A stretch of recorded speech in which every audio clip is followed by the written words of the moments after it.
નમસ્કાર, YNN ન્યૂઝમાં આપનું સ્વાગત છે। સમાચારમાં વાત કરીએ તો શહેરના અતિ વ્યસ્ત અક્ષર ચોક પાસે ભયાનક અકસ્માતની ઘટના સામે આવી છે, જેમાં 20 વર્ષીય યુવકે જીવ ગુમાવ્યો છે।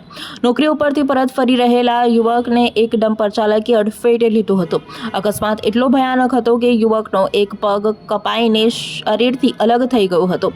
અક્ષર ચોક પાસે આ ગમખ્વાર અકસ્માત સર્જાયો હતો।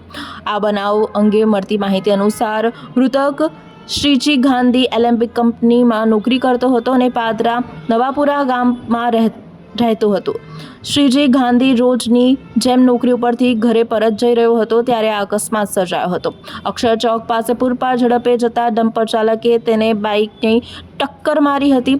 ડમ્પરનું આગળનું સ્ટીયરિંગ વ્હીકલ પરના યુવક ઉપર ફરી વળ્યું હતું। અકસ્માત એટલો ભયાનક હતો કે સ્થળ ઉપર હાજર લોકો આ દ્રશ્ય જોઈને સ્તબ્ધ રહી ગયા હતા। ડમ્પરનું આગળનું તોતિંગું વ્હીલ યુવક ઉપર ફરી વળતા યુવકનો ડાબો પગ શરીરથી અલગ થઈ ગયો હતો।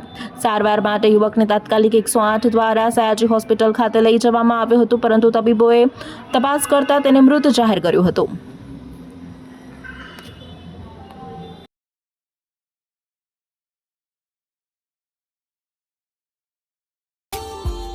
Subscribe now and press the bell icon. Never miss an update.